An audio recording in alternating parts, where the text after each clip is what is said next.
एक बार की बात है, महाराज कृष्णदेव राय के राज्य विजयनगर में बहुत भयंकर बाढ़ आ गई। इस बाढ़ में राज्य के कई गांव डूब गए। इस वजह से राज्य का काफी नुकसान हुआ। इस प्राकृतिक आपदा के बारे में जब महाराज कृष्णदेव राय को पता चला तो उन्होंने एक मंत्री को फौरन बाढ़ से पीड़ित लोगों की मदद करने का आदेश दिया और कहा, बाढ़ से हुए नुकसान को पूरा करने के लिए जितने भी धन की जरूरत है वैसे शाही खजाने से निकलवा ले, मगर जल्द से जल्द सभी पीड़ितों की सहायता की जाए।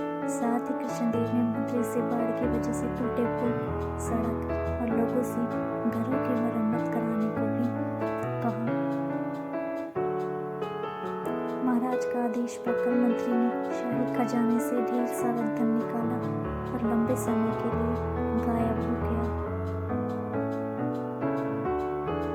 काफी समय तक मंत्री के दिखाई ना देने पर महाराज और अन्य दरबारियों को लगा कि मंत्री बाढ़ पीड़ित की मदद करने में जुटा होगा। इस वजह से वह इतने दिनों से नहीं दिखाई दिया। मगर तेनालीराम को मंत्री का लंबे समय तक गायब होना हजम नहीं हुआ, इसलिए तेनालीराम ने मंत्री के गायब होने की असल हकीकत जानने का मन बनाया। इसके बाद से तेनालीराम रोज की तरह दिन में दरबार पहुंचता और रात को राज्य में शामिल सभी गांवों में घूमकर किए गए राहत कार्य का मुआयना करता। कुछ हफ्तों के बाद एक दिन मंत्री जी दरबार में हाजिर हुए और गांव में किए गए अपने काम को महाराज कृष्णदेव के सामने बढ़ा चढ़ाकर बताने लगे। यह सब सुनकर महाराजा दरबार में मौजूद अन्य मंत्री बहुत खुश हुए। सभी ने मंत्री के काम की काफी प्रशंसा की। वही तेनालीराम ने भी सभी के साथ में सुर मिलाते हुए मंत्री की प्रशंसा कर दी।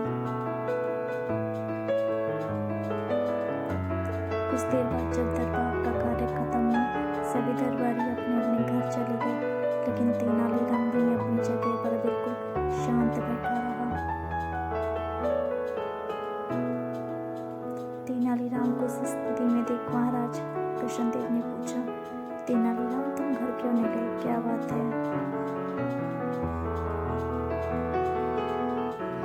इस पर तेनालीराम बोला, महाराज मंत्री ने राज्य में जो राहत और बचाव कार्य किया वह अपनी जगह है, लेकिन यदि आप प्रजा से मिलेंगे तो उन्हें इससे ज्यादा खुशी होगी। तेनालीराम की यह बात महाराज को पसंद आई। उन्होंने अगले दिन ही तेनालीराम के साथ बाढ़ प्रभावित क्षेत्रों का दौरा करने का फैसला किया।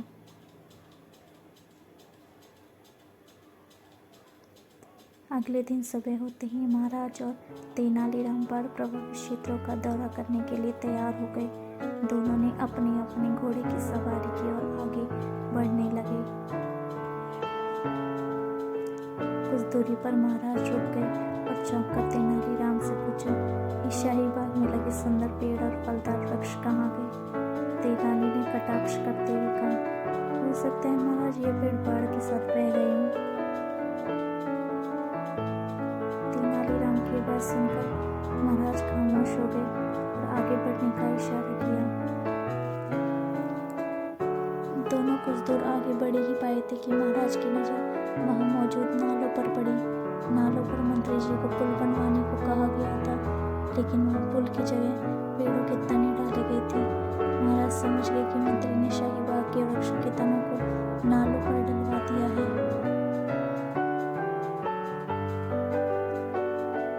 तभी तेनालीराम ने चुटकी ली और बोला, महाराज हो सकता है बाढ़ के कारण पेड़ के तने यहाँ आ गए हों और अटक गए हों। मंत्री जी जिस पुल के निर्माण की बात कर रहे थे वह आगे होगा।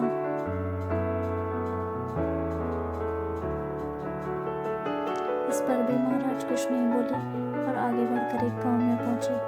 गांव में चारों ओर बाढ़ का पानी भरा हुआ था।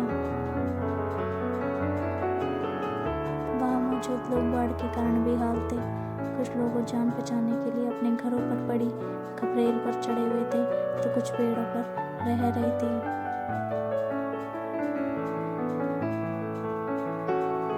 यह नजारा देख तेनालीराम बोला, देखिए महाराज, मंत्री ने इन लोगों को पेड़ और घरों की छतों पर चढ़ा दिया है ताकि भविष्य में भी इन्हें बाढ़ से कोई नुकसान ना पहुंचे।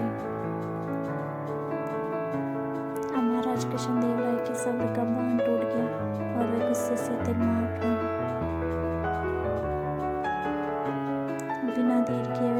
वापस अपने महल आए और उस मंत्री को दरबार में हाजिर होने का संदेश भिजवा दिया।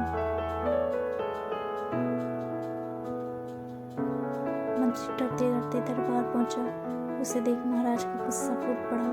उन्होंने मंत्री को खूब फटकार लगाई और जल्द से जल्द सारा धन शाही खजाने में जमा कराने का आदेश दिया।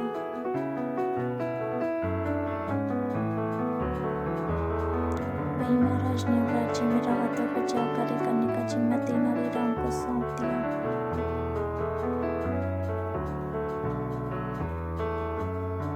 साथ ही उसे धन के हिसाब किताब का भी जिम्मा दिया और मंत्री किनारे मुंह लटकाए खड़ा रहा।